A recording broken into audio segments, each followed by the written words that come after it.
up, Ilocos guys? At nandito tayo ngayon sa ating segment na Ilocano App. Today, we will feature another Pride of Ilocania, syempre, dito lang sa ating Ilocano App segment. And it is a great honor and privilege to introduce to you. Napakaswerte po natin ngayon dahil makakasama natin at makakapanayam natin up close. Personal talaga to. So, I will introduce to you kung sino yung special guest natin for today. Siya po ang number 1 barangay captain in the whole Ilocania or Ilocos Sur. And of course, the barangay captain of Barangay Dadalaquiten Norte, Sinait, Ilocos Sur. A big round of applause to Barangay Captain Romel Dayuan. Good morning, sir. Good morning, sir. Yan, magandang umaga po sa iyo.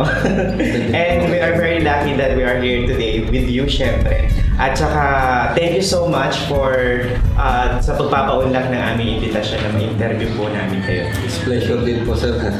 Nakapunta kayo dito sa amin na lugar sa... Yeah, this is our first time. Sir, bagang lahat, pwede niyo pong batiin muna yung ating mga televiewers out here. Yan po, iti ayat nga dibuya di 4TV. Nimbag na oras tayo amin kapsat at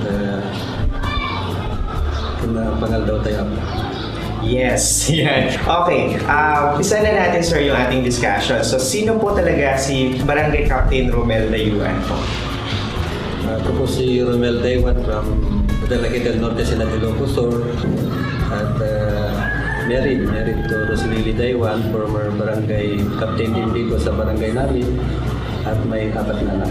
Ayan. So, former barangay captain din yung inyong asawa po. Ilang terms po siya? Bali 1 term lang po siya. Tapos pinasa na yung pressure sa'yo. Okay. Kumusta po ang iyong childhood, Sir Romel? Siguro I will describe myself during my childhood. Siguro friendly lang ako. Dahil mga bata ko, talagang daming kaibigan. Mahilig sa barkada. Kaya pala nagustuhan kayo ng mga tao dito, mga constituents niyo talaga. Siguro ganun. Okay po. Sana po ba natapos ninyong kurso at kumusta naman po ang pag-aaral niyo? From elementary hanggang sa nag-kolehiyo po kayo? Dito lang ako sa Sinait Central School kasi from sa bayan ako sa Barangay Macabiag. May affinity lang ako dito sa Dadalaquiten Norte. So, then high school din sa Sinait National High School. Then may college din sa Northwestern University, AB Political Science. And then may postgraduate sa UNP, College of Law. So, Northwestern sa Lawag po yun? Sa Lawag. Okay po. Bakit hindi niyo po tinuloy na magkabogado or... Actually, natapos ko 2008 graduate. Try one time lang, that's 2009. Kasi hindi pinalag, hindi pa full-fledged lawyer. Just keep on trying, sir. In time siguro yan. Pero kailan po kayo pumasok sa politika, Sir Romel? Since 1993 po, sir. Kasi from SK President, I'm 20 years old noon. I remember me right. Bali yun ang unang batch ng Sangguniang Kabataan. Wow! So, from there, pinala naman tayo naging Sangguniang Bayan, bali 3 terms. So, tapos ngayon, barangay captain na. So nag-umpisa kayo, kabataan pa lang ninyo talagang politika na, nasa politika na kayo. Talagang love niyo na mag-lead ng mga tao. Siguro, ganun lang. Nasa blood po ba ninyo ang pagiging politics? Yung grandfather namin, kasi matagal na rin nag-mayor dito sa Sinait. Siya yung founder ng Sinait National High School. Dalit Norberto Dayuan. Siguro, ganun siguro na ang pagsabi nila, meron din siguro. Magmaman. Pero yung parents niyo po, hindi po sila na-involved sa politics. Hindi naman, wala naman silang hilig. So kayo na yung sumalo from the grandparents talaga. Sino po ang nag-motivate sa inyo para pumasok sa politika po?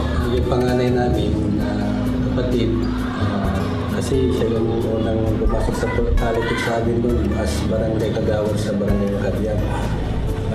Then later na siya yung nag-encourage na tumakbo po mga sting doon. So, ganun, kagawad naman siya.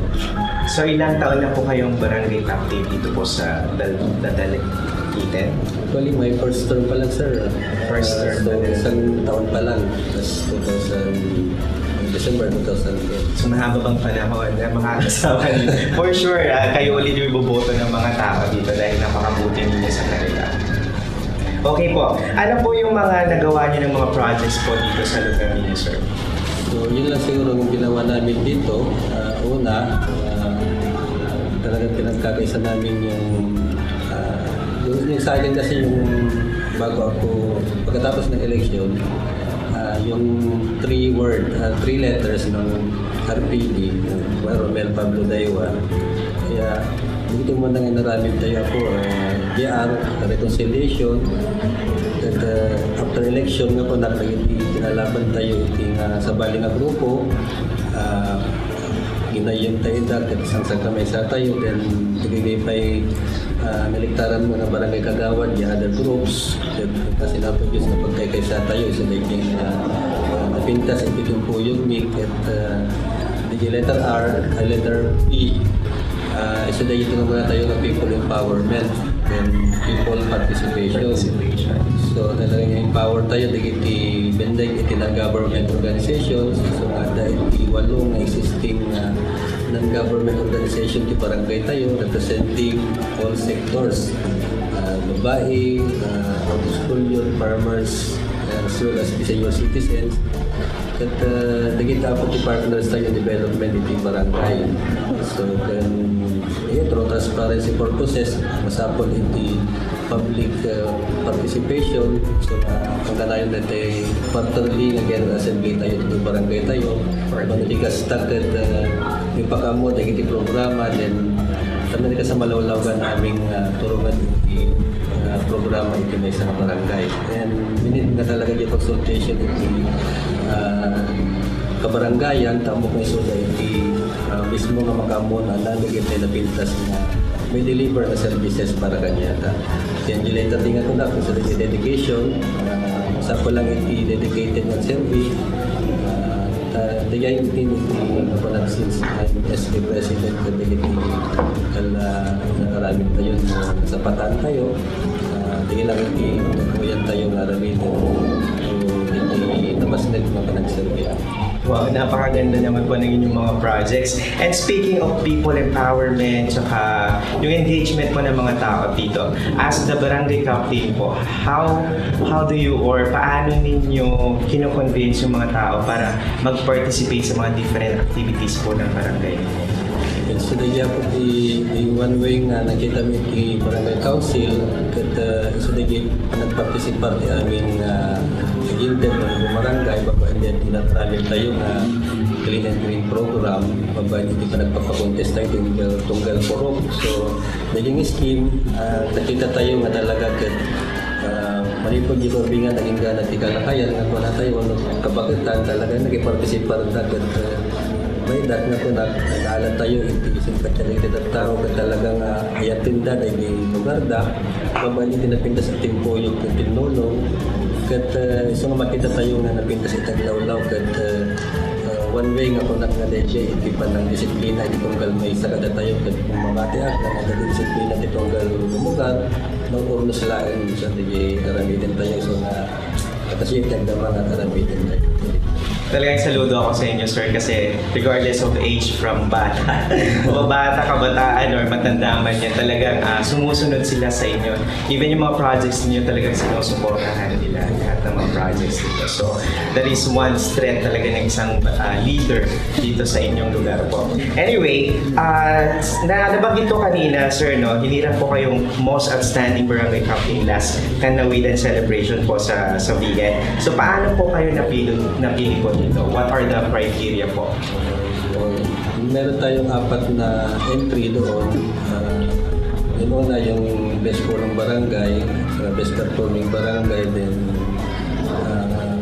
sa isang yung barangay, yung sa council, at yung cleanest natin. So, luckily, yun, kuha natin yung first place yung best performing barangay at second runner-up yung dalawang entry pa na best performing barangay at saka outstanding sa mga barangay. So tatlong awards po yung nakuha niyo. Yun siguro nakita yung mga evaluators natin sa mga from provincial government noon. nakita naman nila yung file namin dyan, yung mga documents kung gaano yung at nakita naman nila siguro yung talagang actual na kung ano yung mga documents na ipasa doon. May naman nag-interview iti aming lugar no how true talaga yung documents kat true talaga pictures na kita dapat ito talaga Facebook account tayo ti dadala kita no so pwede iti pagpakita mi ti transparency from or awan iti lugar tayo ito abroad so dati may isang katulungan tayo tamo tayo na ti barangay government minimal lang iti income na we are only relying the IRA from the national government. So, nagiging natutulong tayo from abroad so that tayo panglayon tayo pang-propose na yung project. Yung mga kababayan nyo na po na nasa abroad. Oo, dahil dun sa lahat ng mga activities ng barangay, andun lahat na i-post tapos tayo willing naman na to help kung ano man yung programa ng barangay. Kam, yun siguro yung isang pwedeng matutunan din ng mga ibang barangays natin, yung transparency. No? Napakahalaga po talaga ng transparency. Lalong-lalo na pag pera yung pinag-uusapan. No? Okay po. So ano po yung mga future plans niyo para sa inyong lugar po? At any plans of running to higher position after your term po? Or i-continue po yung pagiging barangay captain? Siguro what we are doing in our barangay right now, yun, pagpatuloy pa rin kung ano yung nagawa namin umpisan. And then, ito yung this year, promote namin yung ecotourism namin dito kasi nakita na natin dun sa beach natin. Tapos may religious through Napulakay, sa Napulakay, Black Nazarene. Bali, dapat si Manglada na ako sa gusto ng Lagruso na iti-dayon ng iti-debutong religious sector at namakaragin pa yung masjid the chapel made every first Saturday of the month. So, of course, pinapintas na Poet Christine Sunday at beach tayo at narapaapon nito mga may promote at magtetay up tayo yung municipal government tikas na nalisto na ito ay panaka-develop na lalo na ito infrastructure yung farm to market road at matikas na ito nalisto ganyan ito ay tourist natin at ito problema gamin ito ka hindi kayo nadayo na tapos ito dalan na natapok yung summer kat kaduan mo tayo mag-naging summer kung isa tayo na rin beaches. So hopefully ma-promote tayo dito yung ecotourism na anda na kayo ada ito lugar tayo na Wow, napakaganda na inyong mga plans, sir. Sana maging successful po kayo sa mga plans ninyo. At saka sana matulungan kayo ng ating government din para supportahan kayo sa inyong mga plano.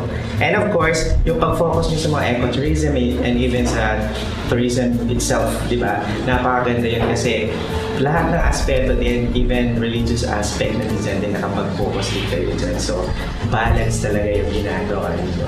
But anyway, sir, ano po yung Ilocano traits po na meron kayo na sa tingin nyo effective sa inyo yung pagiging leader ninyo dito sa lugar po ninyo? Siguro, simple lang siya lang bukat di project. Siguro, di lang kinasimple tayo. Tapos, na-humble tayo sa hantay mga ugali dahil napangato no, basta ipakita tayo lang dahil nung loka, yung realidad tayo na ugali. Nandigyan lang iti mabalin tayong ipakita iti kalugaran. Amok may soda mo mang-jaskin ka na ng gusto nga ugali tayo. Hindi lang iti siguro iti mabalin tayong pang-describe kanya kung kasunaro mong kapitan. Being simple, yan. Kita-kita naman po namin sa inyo pero pag nagtrabaho naman talaga todong-todo naman talaga, sir. Saka yung charm ninyo, syempre. Hindi na yun mawawala sa isang leader, yung charm ba ng isang leader, kakaiba talaga, sir. But anyway, do you have any final message po para sa mga constituents ninyo and even the whole, yung lahat ng mga televiewers natin na nanonood po ngayon sa inyo? Yun nga po, unang-una nagpapasalamat ako sa mga aming mga kabaranggayan. Awan kayo po nga magkikooperar kung magkikinulong iti pagsayatan ti lugar tayo. Antayong marami mo ma-achieve amin dito yung nagtagilipan tayo para iti lugar tayo.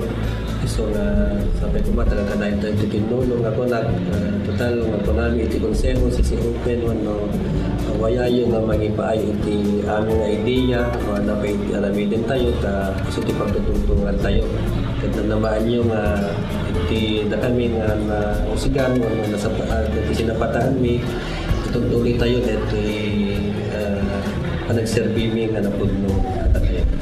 Wow, maraming salamat po ulit, sir. And of course, congratulations once again for being the #1 barangay captain in Ilocos, sir.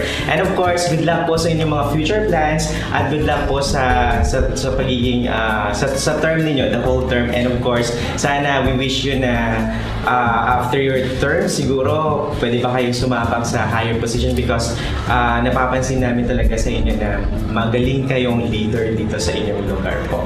So once again, thank you, sir. And of course, there you have it, guys. Ang ating #1 barangay captain in Ilocos Sur, si Barangay Captain Romel Dayuan po. So, Wake Up Ilocos will be right back.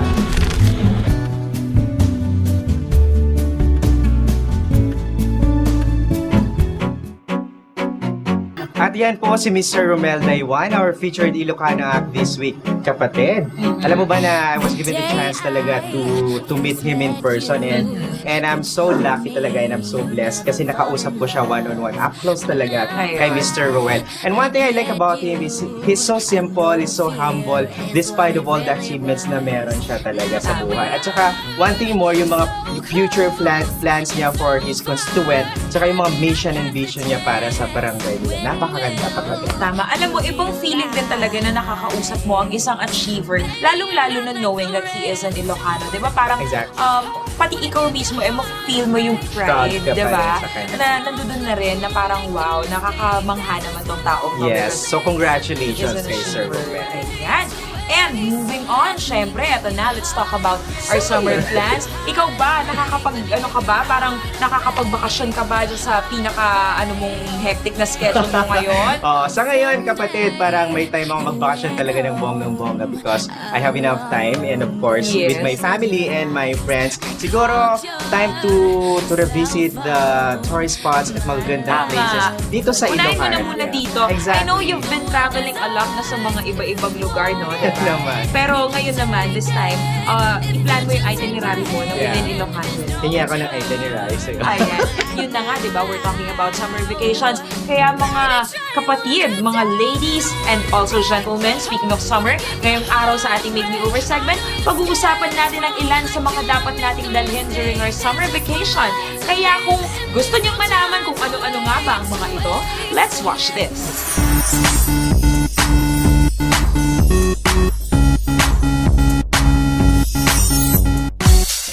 Hello everyone, welcome to another episode of Make Me Over, and today I'm going to discuss the essential things that we should bring on a summer vacation. Kasi lalong-lalo na po ngayon, magsa-summer na at talagang alam kong nagsisimula na rin kayo nagpaplano kung saan kayo magbabakasyon. Kaya for the ladies out there, at kahit sa mga boys natin, makakakuha rin kayo ng mga ideas dito sa ipapakita namin ngayon sa aming episode na ito because we are going to help you decide on what are those essential things that we should bring on a summer vacation. So, ano nga ba ang dapat nating ilagay dito sa bag natin to? So, simulan na natin. Okay, so most of the time, nagiging common misconception ng mga tao dito na nagta-travel kailangang yung bag nila punong-puno talaga ng mga gamit na dadalhin nila. Pero why not be a wise traveler by just choosing those important things na dapat nating dalhin? So ano nga ba yung mga dapat nating dalhin sa isang summer vacation? Of course, let's build up on the basics first. Kailangan natin, of course, especially sa mga ladies out there, kailangan natin ang mga undies natin. Important yan. At least mga two bras lang na kinakailangan natin dalhin. And ina-advise ko na dapat ang dalhin ninyo ay mga strapless bras because most of the time, marami mga damit na like sleeveless. So, kailangan natin ng strapless para at least hindi na maging hassle pag nakikita pa yung strap or hindi. And of course, you also need 4 pairs of underwear or 4 underwears na kailangan ninyong dalhin because of course, mabuti na yung sobra or kayo kung gusto ninyong dagdagan yung total underwear lang naman siya, pwede nyo siyang stash anywhere in your bag. And at least 2 pairs of swimsuits or bikinis, yung inyong bikini top at yung bottom, and kailangan ninyo nung at least napapag-mix and match ninyo na mga swimsuits. And of course, we also need our sleepwear, ang ating top, sleeveless na top and ang ating shorts na talagang kung ilalagay mo siya sa bag, magaan lang talaga. Pero much better than if you have that one-piece dress na lang na pantulog. Mas okay na naman at mas magaan. Okay, at syempre, natapos na yung mga essentials natin. Yung mga isusuot naman natin, you have to bring a cardigan. Ako, summer na summer, pero bakit kailangan magdagala ng cardigan or light jacket?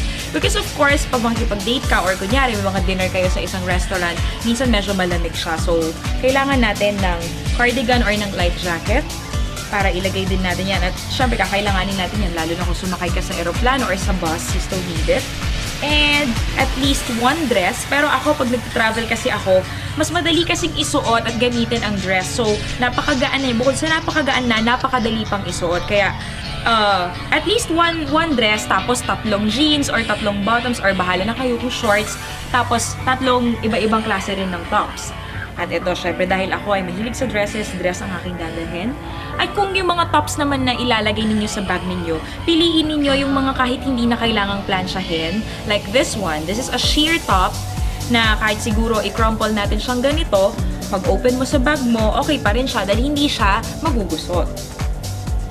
And, of course, kailangan din nating magdala ng sarong dahil kung magsiswimming tayo, at least we need something to cover up ourselves up or kung malamig sa bus or kung malamig sa kotse or sa eroplano, at least meron tayong gagamitin na pangkumot.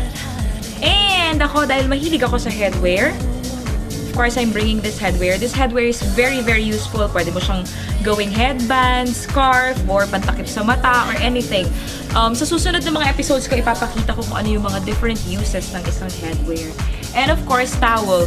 Mag-hotel ka man or hindi, kailangan mo pa rin ng towel dahil syempre, pag nag-swim ka, kailangan mo yan. Okay.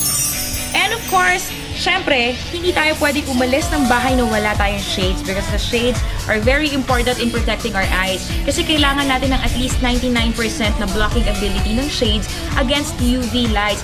Alam nyo ba na ang unang nagkaka-wrinkle sa mukha natin ay yung dito sa may under eye area, kaya kailangan nating protektahan yan dahil napaka-sensitive. Bukod sa pag-prevent ng pagtag dito, kailangan din nating magsuot ng shades so that we will prevent premature aging in the eye area. Kailangan natin ng shades. And of course, a small tote bag. Pero itong bag ko na to, foldable siya ng backpack. At least kung kunyari, pupunta ka ng Boracay, bibili ka ng mga souvenirs mo or ibang mga gamit na medyo naparami na yung kailangan mong iuwi, dito mo siya ilalagay dahil pwede mo siyang buksan at voila, magiging isa siyang backpack. Pero ayoko nang guluhin kasi naayos ko na siya at ready ko na siyang i-pack. And of course, don't leave home without your iPod, your cellphone, your digicam, your chargers. Importante yan, kaya kailangan ninyo siyang alalahaning isama. And importante rin na magdala tayo ng wide-brimmed hat like this. And this is very flexible at pwede mo siyang ma-fold actually. Napaka-cute. Mabibili siya sa Heritage Village. So, kahit saang mga souvenir shops meron din to. So, kailangan ng hat to protect our face against the harmful UV rays. And para na rin stylish kahit papano ang pagbibilad sa araw. And of course, our essentials, hindi natin pwedeng kalimutan ang ating sunblock. Ayan. And of course, ang mga toiletries natin, ang mga lotion, ang mga shampoo, ang mga sabon, ang mga moisturizers, and of course, ang inyong pabango. Eto, ang pabango ko ay ganito na lang kalaki dahil kung dadalhin mo pa yung 100 ml or yung 50 ml, masyado na siyang mabigat kasi nga we are aiming for a lighter bag to carry. So, ganito lang, mga roller balls lang ang aking dala. And of course, your comb, kailangan natin ng suklay. Accessories na rin if you really want to look stylish. And of course, may flip-flops din ako dito. And of course, may shoes din ako ng mga flats. Yung mga flats lang ang dapat na dalhin kasi you'll be doing a lot of walking so hindi ka na pwedeng magdala ng mga heels. Or if you want, sige, kung gigimik ka, pwede rin. Pero make sure na yung magaan na heels lang ang dadalhin mo. And never leave home without your medicines and vitamins because you'll never know. Baka maya-maya niyan, nahirapan ang katawan mong mag-adjust from the weather kung saan ka nang galing to the weather ng pupuntahan mong destination. And of course, eto na ang ating makeup. Ang advice ko, if you're going to travel, just carry one compact like this.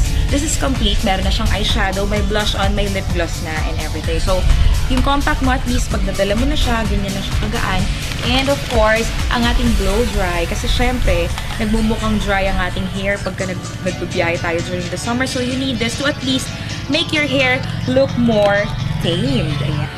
And there you have it mga kaibigan, nakumpleto ko na nga ang aking pag-iempake. So, yun lang po yung ilan sa mga essential stuff that we should bring on a summer vacation. So, kayo ba? Nakapagplano na ba kayo kung saan kayo magbabakasyon this summer? Samantalahin nyo na habang summer pa. Dahil syempre, pag tag-ulan na, hindi na kayo masyadong makakapag-travel.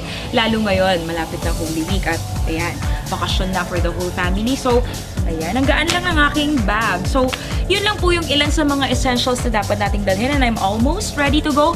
But before we leave, I would like to thank Seraphim and Cherubim Resort for the venue. Napakaganda, kaya we are also inviting you and your family and your friends to come here and visit. At kung hindi man kayo makakapag out of town, dito na lang kayo sa mas malapit-lapit na lugar, kagaya dito sa Seraphim and Cherubim, located here at Kawayan, Ilocos Sur. At abangan po ninyo next week at ituturo ko sa inyo kung paano gamitin yung headwear na kagaya ng pinakita ko kanina sa ating essentials episode na ito. At doon po natin makikita kung ano yung mga different uses nung napakaliit na telang yun, pero makikita nyo, napakaraming ways pala to wear that little stuff.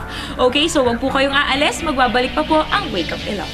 Ever since your love filled my life, I see it's changing every I hope you enjoyed our Make Me Over segment ngayong episode na ito at thank you very much to Seraphims and Cherubim Haven for our location. Alam mo, partner, napakagandang resort din yan, bagong bukas lang. So if you want to have like a swimming party or a simple vacation, nandito ka na lang sa Ilocos Sur, puntahan mo yan sa Kawayan. Actually kapatid, alam ko yung resort na yan kasi pag-aari yan ng uncle ng isang friend ko na si Ayun. Jeff Carabin. And also, we had our shoot also ng Ilocano ang segment natin. Ayun. One time dyan sa resort na yan at napakaganda. Talaga highly recommended siya. Exactly.